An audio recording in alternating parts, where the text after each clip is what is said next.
Hi everyone, welcome to our channel. So आज हम class 7 का साइंस का चैप्टर नंबर 4 के एनसीईआरटी एक्सरसाइज को सॉल्व करने वाले हैं। सो क्वेश्चन 1 आपकी एक्सरसाइज में गिवन है, state the difference between acid and base. आपको एसिड एंड बेस के बीच में डिफरेंस बताना है। सो हम एसिड आर सार इन टेस्ट। सबसे पहले तो एसिड खट्टे होते हैं टेस्ट में, और बेसिस जो है वो कड़वे होते हैं, बिटर होते हैं टेस्ट में। एसिड्स ब्लू लिटमस को रेड में बदलते हैं एंड बेसिस रेड लिटमस को ब्लू में कन्वर्ट करते हैं। एसिड एक ऐसा सब्सटेंस है जिसके अंदर हाइड्रोजन आयन प्रेजेंट होता है, H प्लस आयन होता है। एंड बेसिस ऐसे सब्सटेंस होते हैं जिनके अंदर हाइड्रोक्साइल आयन प्रेजेंट होता है। जैसे कि आपने हर एक बेस के लास्ट में आपने हाइड्रोक्साइड बड़ा नाम सुना होगा, सोडियम हाइड्रोक्साइड, पोटेशियम हाइड्रोक्साइड। तो बेसिकली जो हाइड्रोक्साइल आयन जिनके लास्ट में बेसिकली लिखा हुआ होता है, मतलब उनके अंदर वो आयन प्रेजेंट होता है, उसे हम क्या कहते हैं? बेस कहते हैं। ठीक है, sodium hydroxide, ammonium hydroxide and so on कई सारे हैं, तो वो आपके सारे बेसिस हो गए। ठीक है, एंड एसिड्स के अंदर क्या प्रेजेंट होता है? एसिड्स के अंदर हाइड्रोजन आयन प्रेजेंट होता है एंड बेसिस के अंदर हाइड्रोक्साइल आयन प्रेजेंट होता है। So ammonia is found in many household products such as window cleaners. It turns red litmus to blue. What is its nature? अब आपको ये बताना है कि अमोनिया जो है वो बेसिकली एक विंडो क्लीनर के रूप में काम आता है। ठीक है, और वो रेड लिटमस को ब्लू में कन्वर्ट करता है। सो फर्स्टली आप ये देख लेंगे, एसिड्स में टर्न करता है, acids turn blue litmus to red and bases turn red litmus to blue. ठीक है, तो बेस ही तो टर्न कर रहा है रेड लिटमस को ब्लू में। तो यहाँ पर क्या हो जाएगा? Basic nature. और आपने अगर हमारा लेक्चर देखा होगा तो फिर उसके अंदर मैंने बताया भी था कि विंडो क्लीनर्स में कौन की बेस काम आता है या फिर एसिड बेसिस काम आते हैं, जिसका नाम क्या है? Ammonium hydroxide. ठीक है, तो अमोनिया का बेसिक नेचर होता है। Name the source from which litmus solution is obtain. आपको एक ऐसा सोर्स बताना है जिससे कि हम लिटमस सॉल्यूशन को ऑब्टेन करते हैं, वो है आपके लिचन्स। ठीक है, what is the use of the solution? इस सॉल्यूशन का क्या यूज होता है? It is use to determine whether the given solution is acidic और बेसिक। ये बेसिकली लिटमस सॉल्यूशन एक इंडिकेटर की तरह काम करता है, जिससे कि हम ये डिटरमाइन कर सकते हैं कि ये गिवन सॉल्यूशन एसिडिक है या फिर बेसिक है। Fourth question, is the distilled water acidic or basic or neutral? How would you verify it? क्या distilled water acidic है, basic है या फिर neutral है? Distilled water basically आपका neutral होता है। हम इसे वेरीफाई कर सकते हैं ये शो करके कि ना तो ब्लू ना ही रेड लिटमस पेपर चेंज होता है उसके, मतलब कोई भी चेंज वो नहीं दिखाता है। वो बेसिकली अपने मुंह पर्पल कलर में ही रहता है। मतलब कोई भी डिस्टिल्ड वाटर है वो न्यूट्रल ही होगा, और हम इसे वेरीफाई लिटमस पेपर की मदद से कर सकते हैं। चाहे हम ब्लू लिटमस पेपर ले लें चाहे रेड लिटमस पेपर ले लें, दोनों में से किसी में भी वो चेंज नहीं होगा। ठीक है, fifth question, describe the process of neutralisation with the help of an example. आपको एक एग्जांपल की मदद से बताना है कि न्यूट्रलाइजेशन का प्रोसेस बेसिकली पूरा क्या होता है। So the reaction between an acid and a base is known as neutralisation. एक एसिड एंड बेस के बीच की जो रिएक्शन होती है उसे हम कहते हैं neutralisation. Salt and water are produced in this process with the evolution of heat. Basically जब भी न्यूट्रलाइजेशन रिएक्शन होती है तो एसिड और बेस रिएक्ट करते हैं एंड प्रोडक्ट बनते हैं सॉल्ट एंड वाटर। कोई भी एसिड ले लो, कोई भी बेस ले लो, तो हमेशा क्या बनेगा? सॉल्ट बनेगा एंड वाटर बनेगा, पानी बनेगा थोड़ा सा। ठीक है, और थोड़ी सी हीट भी निकलेगी। So antacids like milk of magnesia, baking soda etc., which contain a base, are used for reducing acidity in stomach when excessive acid released by glands. तो एंटासिड्स का हम यूज करते हैं। एंटासिड्स जैसे कि मिल्क ऑफ मैग्नीशिया हो गया, magnesium hydroxide, या फिर बेकिंग सोडा हो गया, इनके अंदर बेस पाया जाता है। जो कि हमारे पेट में कभी कभी जो एसिडिटी बन जाती है, तो उस टाइम पर हम इन एंटासिड्स का यूज करते हैं। जो आपने इनो वगैरह का नाम सुना होगा। तो बेसिकली हमारे पेट में होता क्या है, हमारे पेट के अंदर ज्यादा एसिड ग्लैंड्स ने प्रोड्यूस कर दिया है, क्योंकि खाने को डाइजेस्ट करने के लिए हमारे स्टमक के अंदर हाइड्रोक्लोरिक एसिड रिलीज हो रहा होता है। जब वो ज्यादा रिलीज हो गया तो हमारे पेट में दर्द होने लगता है, एसिडिटी बन जाती है, एंड उसे कम करने के लिए हम बाहर से कोई भी एंटासिड्स कंज्यूम करते हैं। Antacids for example baking soda and milk of magnesia. Okay, so sixth question, mark T if the statement is true and if it is false. आपको ट्रू एंड फॉल्स बेसिकली करने हैं। Nitric acid turns red litmus to blue. Nitric acid red litmus को blue में convert कर देगा। Firstly हम देख लेते हैं, निट्रिक एसिड है, तो एसिड क्या करते हैं, एसिड्स ब्लू लिटमस को रेड में कन्वर्ट करते हैं। ठीक है, acids turn blue litmus to red. तो ये बिल्कुल गलत बोल रहा है, क्योंकि वो रेड लिटमस को नहीं करता है, एसिड्स ब्लू लिटमस को रेड में कन्वर्ट करते हैं। ठीक है, acids turn blue litmus to red. So we will write false. Second, sodium hydroxide, मैंने बताया था जिसके लास्ट में भी हाइड्रोक्साइड आ जाए तो आप समझ जाना कि वो क्या है, बेस है। ठीक है, सोडियम हाइड्रोक्साइड ब्लू लिटमस को रेड में बदल देता है, ऐसा तो नहीं है, बल्कि बेसेस रेड लिटमस को ब्लू में बदलते हैं। यहाँ पर आप साइड में अपने बुक के अंदर कहीं ये ऐसे करके लिख लेना। ठीक है, bases turn red litmus to blue.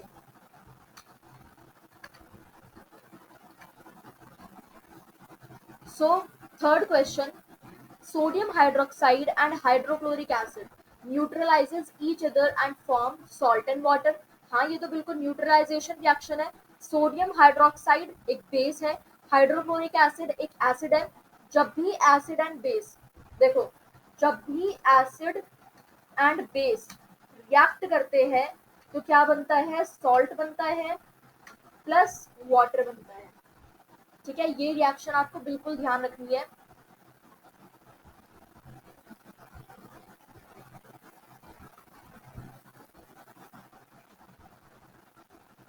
Okay, सो अब indicator is a substance which shows different colours in acidic and basic solution. Indicators जो होते हैं वो ऐसे सब्सटेंसेस है जो कि अलग अलग कलर्स शो करते हैं एसिडिक या फिर बेसिक सॉल्यूशन में। ट्रू है ये। Tooth decay is caused by the presence of a base. Tooth decay, दांत तब सड़ते हैं जब उसके अंदर बेस की प्रेजेंस होती है। फॉल्स, ऐसा नहीं है। ठीक है, टूथ डिके तब होता है जब हमारे मुंह के अंदर ज्यादा एसिड प्रेजेंट हो जाता है। ठीक है, एसिड की वजह से हमारे दांत सड़ने लग जाते हैं। Question 7, Dorji has a few bottles of soft drink in his restaurant, but unfortunately these are not labeled। डॉर्जी के पास कुछ सॉफ्ट ड्रिंक की बॉटल्स उसके रेस्टोरेंट में रखी हुई है और अनफॉर्चुनेटली वो लेबल्ड नहीं है।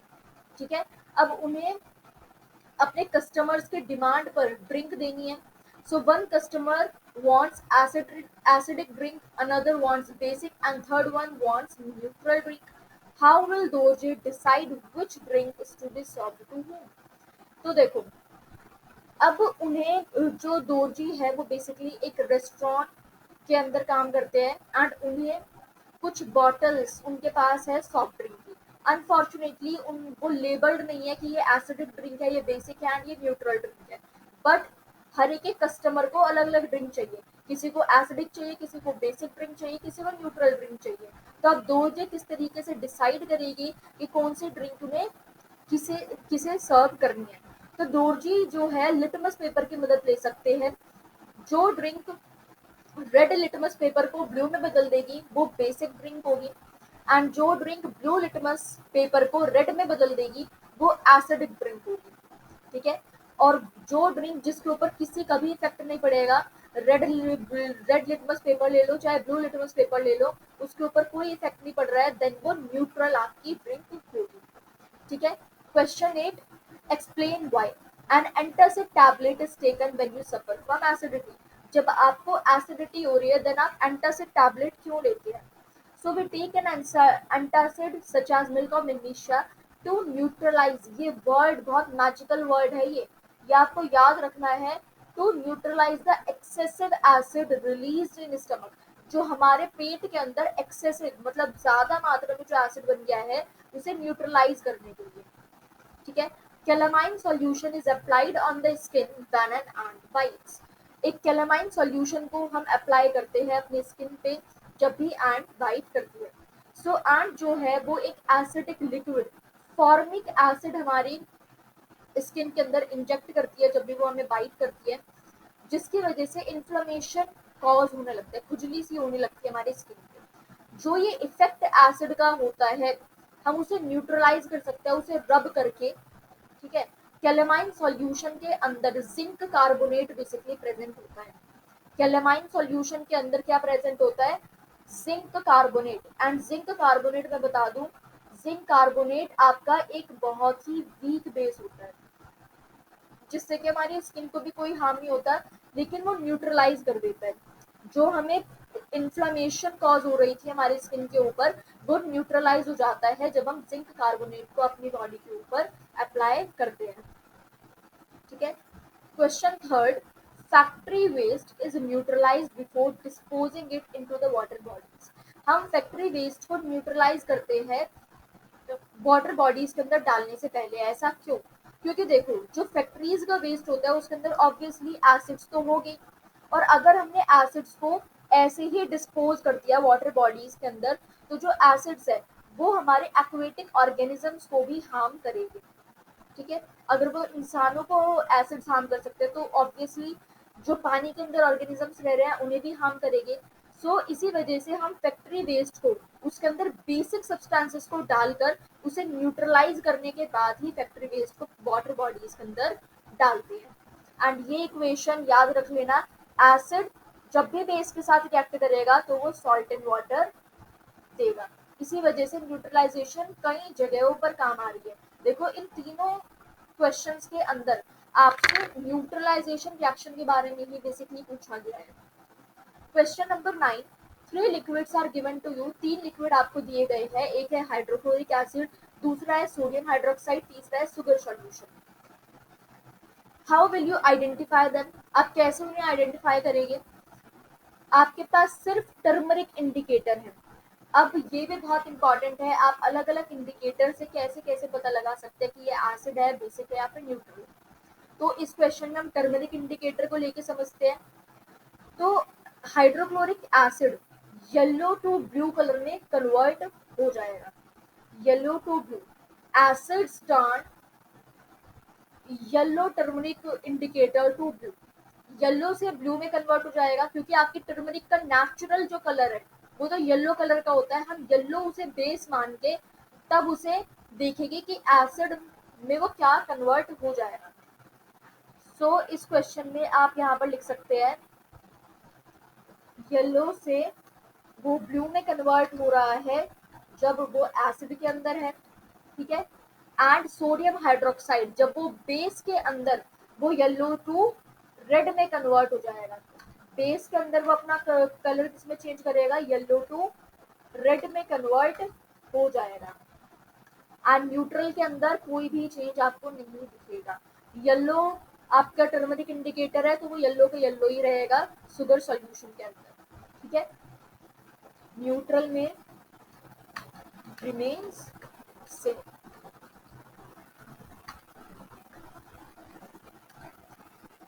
So next question, blue litmus paper is dipped in a solution। Blue litmus paper को एक सॉल्यूशन के अंदर डाला गया है और वो ब्लू का ब्लू ही रह रहा है, तो उस सॉल्यूशन का नेचर क्या है? तो सबसे पहले आपको ये ध्यान रखना पड़ेगा, जो हमने पहले रिमेम्बर करो कि ब्लू लिटमस पेपर का कलर कब चेंज होता है? जब हम किसे डालते हैं ब्लू लिटमस पेपर में। तो देखो यहाँ हमने लिखा था acids turn blue litmus to red. अगर हम बेस को ब्लू लिटमस के अगर हम ब्लू लिटमस को बेस के अंदर डालेंगे तो तब कोई भी चेंज नहीं होगा क्योंकि एसिड के अंदर ही उसमें चेंज होगा, ठीक है। So it can be identified on the basis of the following observations. Bases change the colour of litmus paper to blue. Bases जो है वो लिटमस पेपर का कलर ब्लू में कन्वर्ट कर देते हैं। As the colour of blue litmus paper is not affected, जैसे कि ब्लू लिटमस पेपर का कलर अफेक्ट नहीं हुआ है तो सॉल्यूशन बेसिक ही होना चाहिए। ठीक है, अगर सॉल्यूशन न्यूट्रल है तो लिटमस का कलर चेंज नहीं होगा। तो बेसिकली हम ये देख सकते हैं कि अगर ब्लू लिटमस पेपर का कलर चेंज नहीं हुआ है, वो ब्लू का ब्लू ही है, तो सॉल्यूशन या तो न्यूट्रल हो सकता है या फिर बेस हो सकता है, एसिड तो हो ही नहीं सकता।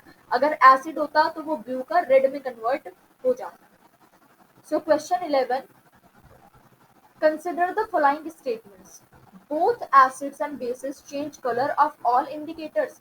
जो भी आपके एसिड्स हैं एंड बेसिस है वो सारे इंडिकेटर्स के कलर चेंज हो जाते हैं। देखो, both acids and bases change colour of all indicators, सारे इंडिकेटर्स के कलर चेंज हो जाते हैं एसिड एंड बेसिस में। अगर next next statement, if an indicator gives a colour change with N acid it does not give a change with a base. अगर कोई भी ऐसा इंडिकेटर है जो कि अपना एसिड के अंदर कलर चेंज कर रहा है बट बेस के अंदर नहीं कर रहा है। And statement 3, if an indicator changes colour with a base, अगर कोई भी इंडिकेटर बेस के साथ तो अपना कलर चेंज कर रहा है बट एसिड के साथ नहीं कर रहा है। फोर्थ, जो चेंज ऑफ कलर है किसी भी एसिड का और बेस का वो डिपेंड करता है कि वो किस टाइप का इंडिकेटर है। तो इनमें से कौन सी स्टेटमेंट्स करेक्ट है वो आपको बतानी है। सारी ही करेक्ट है, ऑप्शन दिया हुआ है पहला, सारी करेक्ट है। दूसरा, ए और डी करेक्ट है। तीसरा, बी एंड सी करेक्ट है या फिर सिर्फ डी वाली ही करेक्ट है। So firstly A and D correct है। ठीक है, ए एंड डी करेक्ट है, सेकेंड ऑप्शन इट मीन्स आपका करेक्ट है। तो देखते हैं, ए ऑप्शन को दोबारा रीड करते हैं एंड डी ऑप्शन को दोबारा रीड करते हैं। तो एसिड्स और बेसिस का कलर तो चेंज होना है किस हर एक इंडिकेटर में, ये तो कंपल्सरी है। बी और सी गलत दिया हुआ है हमें स्टेटमेंट, क्योंकि ऐसे तो बिल्कुल भी फिक्स्ड नहीं है कि ये इंडिकेटर एसिड के अंदर कलर चेंज करेगा बेस में नहीं करेगा, और बेस के अंदर ये इंडिकेटर अपना कलर चेंज करेगा एसिड में नहीं करेगा, ऐसा तो नहीं है। बल्कि वो डिपेंड करता है कि किस टाइप के इंडिकेटर के अंदर हम अपना एसिड या फिर बेस को डाल रहे हैं। ठीक है, so option A and D बिल्कुल करेक्ट हो गया। सो आई होप ये आपको जो 11 क्वेश्चंस थे आपकी एनसीईआरटी एक्सरसाइज के वो बिल्कुल क्रिस्टल क्लियर हो गए होंगे। So that's all for today, thank you so much for watching this video.